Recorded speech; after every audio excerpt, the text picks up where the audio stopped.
ada dibuka 39 ya, 39 lowongan di pemerintah Provinsi Jawa Timur.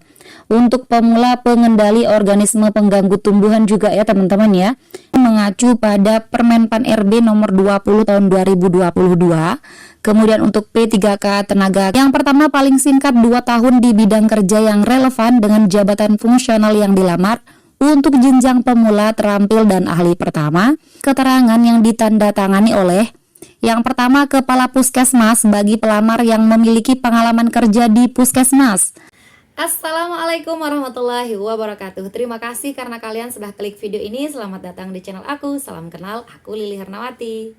Teman-teman, kali ini Mimin mau bagi-bagi lagi informasi-informasi terbaru terkait PPPK tahun 2022. Buat kalian yang penasaran apa saja itu, tonton video ini sampai akhir.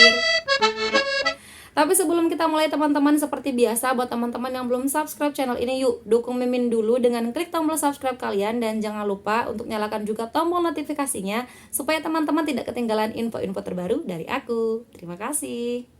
Oke teman-teman, kita langsung saja ya. Ini dia informasi yang mau Mimin bagi-bagi ke kalian. Oke, klik dulu sschasn.bkn.go.id. Oke, kalau sudah silakan di enter. Kita akan langsung masuk ke portal SSCASN teman-teman ya. Oke teman-teman, sebenarnya untuk PPPK tahun 2022 ini terbagi menjadi 3 bagian teman-teman ya, yaitu PPPK teknis, PPPK guru, dan PPPK nakes. Untuk teman-teman guru bisa mendaftar di P3K guru, kemudian untuk tenaga kesehatan tentunya di P3K nakes, dan selain itu bisa mendaftar di P3K teknis teman-teman ya. Oke teman-teman, buat kalian yang belum buat akun silahkan langsung klik saja buat akun. Oke teman-teman, sebelum kita bahas tentang pendaftaran akun ini, karena banyak yang belum buka, nakes dan teknis belum buka, kita lihat di sini dulu teman-teman ya. Oke, Mimin perbesar dulu. Nah, di sini. Untuk P3K guru ini mengacu pada Permenpan RB nomor 20 tahun 2022. Kemudian untuk P3K tenaga kesehatan itu mengacu pada Permenpan RB nomor 968 tahun 2022.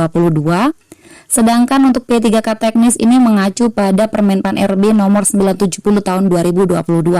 Jadi buat kalian yang mau mendaftar, pastikan teman-teman punya Permenpan RB ini teman-teman ya, dan dipahami betul-betul.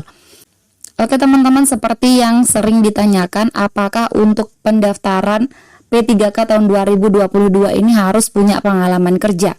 Oke teman-teman, kita langsung ke jawabannya. Oke teman-teman, kita mulai dari P3K guru. Ada 3 jenis di sini dijelaskan ya di Permenpan RB nomor 20.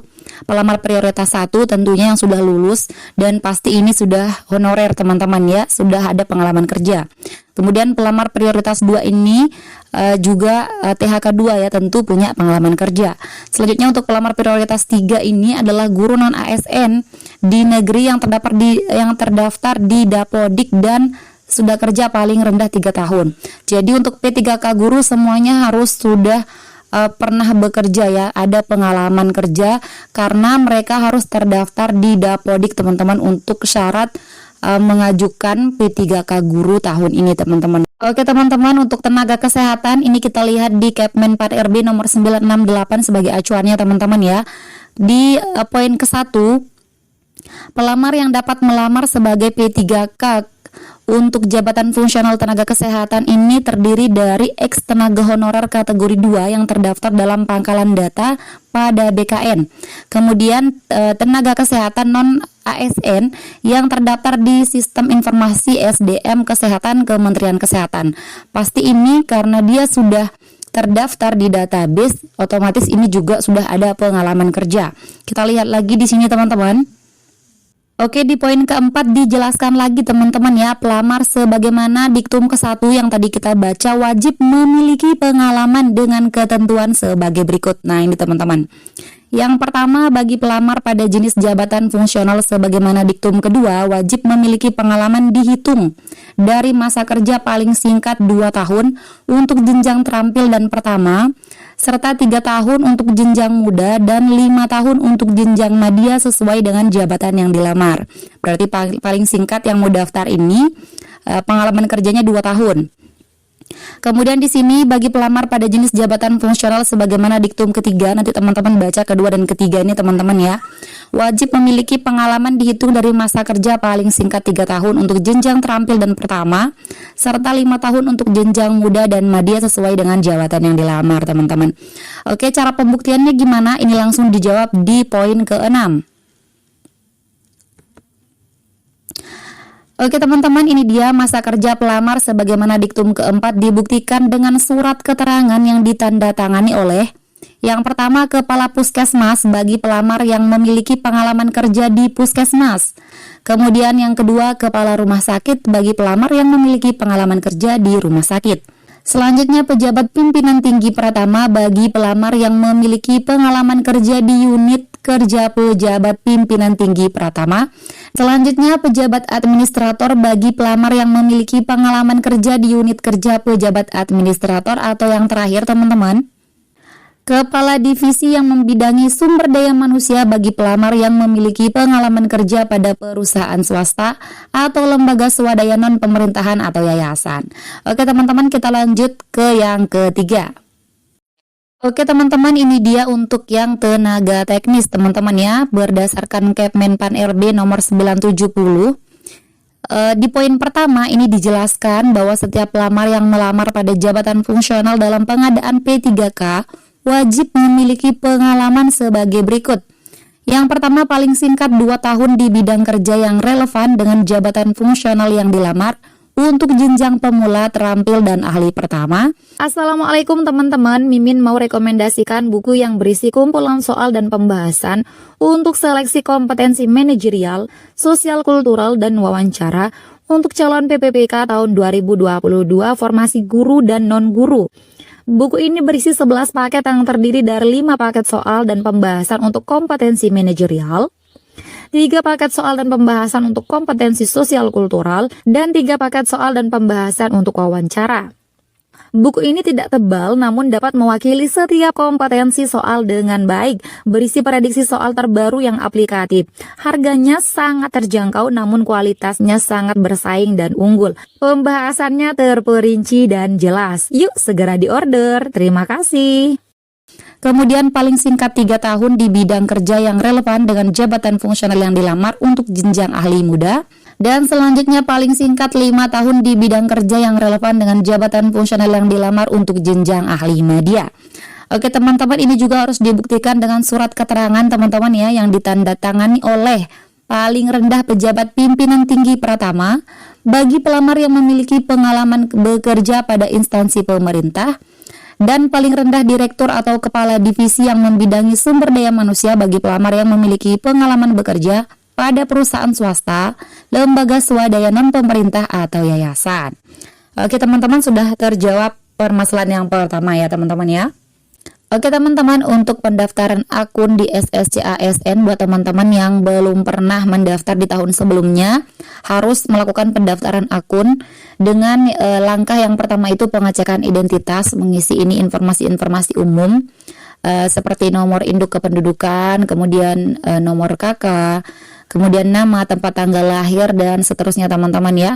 Kemudian teman-teman harus mengisi captcha dan nanti ini akan warna biru, kemudian dilanjutkan dan seterusnya teman-teman ya. Nanti ada swafoto juga teman-teman, jadi teman-teman bisa buat akun terlebih dahulu. Oke teman-teman, buat kalian yang nanya tenaga teknis itu yang buka apa saja sih, kita lihat dulu sebelum ke beranda ini, kita lihat dulu Permenpan RB-nya teman-teman ya. Oke teman-teman, berdasarkan Kepmenpan RB nomor 970 sebagai acuan kita di sini ada lampirannya ya, terdapat 30 jenis jabatan di sini. Mulai dari penerjemah, kemudian ada banyak lagi ya, ada dosen termasuk di tenaga teknis, kemudian pamong budaya, teknik jalan dan jembatan, pekerja sosial, penyuluh sosial, kemudian widya suara, pustakawan, nih teman-teman ada yang nanya pustakawan, kemudian pengelola pengadaan barang dan jasa, peranata pencarian dan pertolongan, dan seterusnya teman-teman ya. Ini kita lihat dulu, nanti teman-teman bisa post. Ada penyuluh keluarga berencana, penguji kendaraan bermotor, teknisi penerbangan, kemudian ada juga pengawas keselamatan pelayaran. Selanjutnya ada lagi pengawas farmasi dan makanan, analis prasarana dan sarana pertanian, pengawas alat dan mesin pertanian, penyuluh pertanian, instruktur, penguji keselamatan dan kesehatan kerja, penyuluh narkoba, konselor adiksi, asisten konselor adiksi, penata laboratorium narkotika, asisten penata laboratorium narkotika, pemadam kebakaran. Kemudian selanjutnya analis kebakaran, penata kadastral, asisten penata kadastral, dan pengawas perikanan, teman-teman. Buat kalian yang mungkin tidak dicantumkan secara jelas jabatan kalian termasuk di sini atau tidak, mungkin bisa lihat-lihat ya apa yang kira-kira bisa sesuai dengan pengalaman kerja teman-teman ya.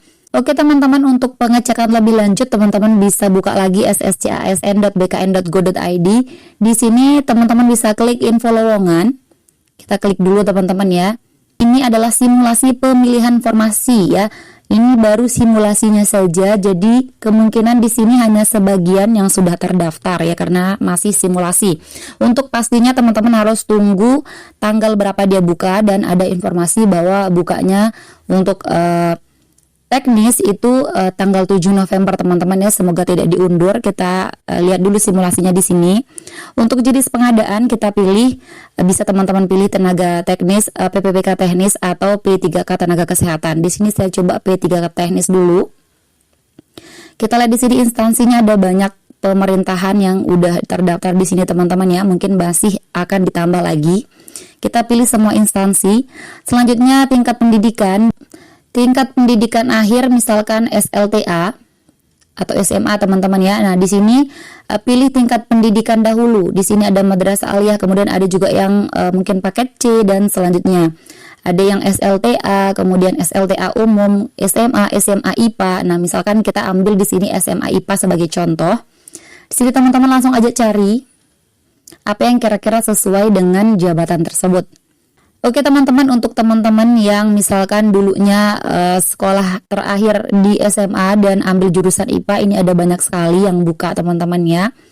Ada 10 kebutuhan untuk jabatan pemula pengendali organisme pengganggu tumbuhan di Bupati Malang, Kepala Dinas Tanaman Pangan. Oke, kemudian di sini ada juga yang lebih banyak lagi, ini kebutuhannya ada dibuka 39 ya, 39 lowongan di pemerintah Provinsi Jawa Timur. Untuk pemula pengendali organisme pengganggu tumbuhan juga ya teman-teman ya, di Gubernur Jawa Timur, Sekretaris Daerah Provinsi Jawa Timur, dan seterusnya. Nah teman-teman, cara ceknya seperti itu ya teman-teman ya. Selanjutnya kita coba untuk nakes ya, sepertinya belum di update untuk nakes teman-teman, tapi tidak apa-apa, kita coba dulu. Kemudian di sini misalkan untuk semua jenjang pendidikan. Nah, di sini kita lihat belum ada teman-teman ya, ini masih simulasi dan baru tersedia beberapa saja untuk tenaga teknis teman-teman. Mohon bersabar teman-teman ya. Oke teman-teman, di sini ada alur untuk seleksi P3K teknis. Kita buka dulu teman-teman.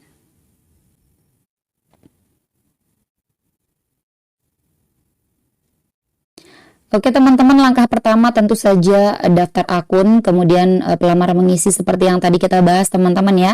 Nanti ada upload foto KTP dan juga ada swafoto teman-teman. Selanjutnya daftar formasi. Di sini teman-teman bisa pilih formasi nanti setelah dibuka, kemudian dilakukan seleksi administrasi. Selanjutnya seleksi kompetensi teman-teman, yang dilakukan dengan sistem CAT teman-teman ya, baru kemudian pengumuman kelulusan teman-teman. Selanjutnya untuk seleksi P3K tenaga kesehatan,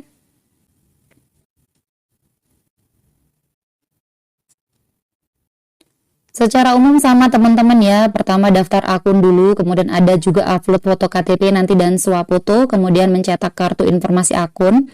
Selanjutnya adalah daftar formasi. Di sini harus mengisi biodata, kemudian memilih jenis seleksi dan memilih formasi, mengupload dokumen, resume, dan kemudian mencetak kartu pendaftaran. Untuk seleksi administrasi nanti adalah panitia memverifikasi, kemudian panitia mengumumkan hasil administrasi. Kemudian ada juga masa sanggah nanti teman-teman, dan pengumuman hasil sanggah. Selanjutnya nanti buat teman-teman yang lulus di seleksi administrasi langsung melakukan mencetak kartu ujian untuk mengikuti seleksi kompetensi teman-teman ya, yang dilakukan dengan sistem CAT.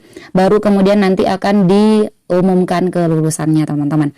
Nah, teman-teman, untuk seleksi kompetensinya ini apa saja sih untuk P3K tahun ini, teman-teman ya? Mulai dari tenaga kesehatan, tenaga teknis, dan juga PPPK guru. Oke teman-teman, untuk P3K guru akan diadakan uji kompetensi teknis, kompetensi manajerial, sosial kultural, dan juga wawancara teman-teman ya.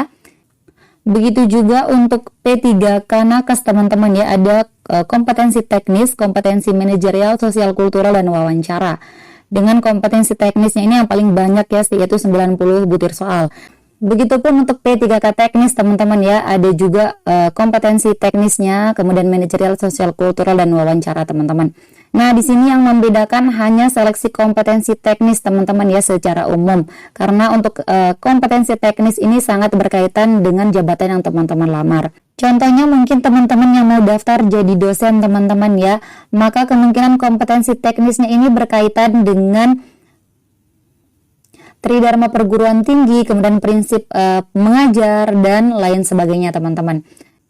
Selanjutnya tentang kompetensi manajerial, sosial kultural, dan wawancara ini sifatnya umum teman-teman ya, berlaku untuk semua formasi atau jabatan P3K tahun 2022 ya teman-teman ya.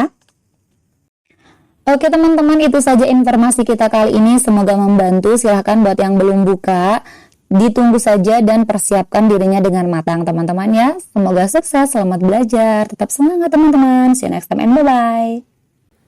Oke teman-teman, itu saja informasi kita kali ini. Terima kasih karena teman-teman sudah menonton video ini sampai akhir, dan terima kasih juga untuk partisipasi kalian. Jika menurut kalian video ini bermanfaat, jangan lupa klik like, komen, subscribe, dan nyalain juga tombol lonceng kalian. Dan jangan lupa untuk share video ini ke teman-teman kalian yang lain supaya manfaatnya tidak berhenti di kalian. Oke, terima kasih teman-teman. See you next time and bye-bye. Assalamualaikum warahmatullahi wabarakatuh.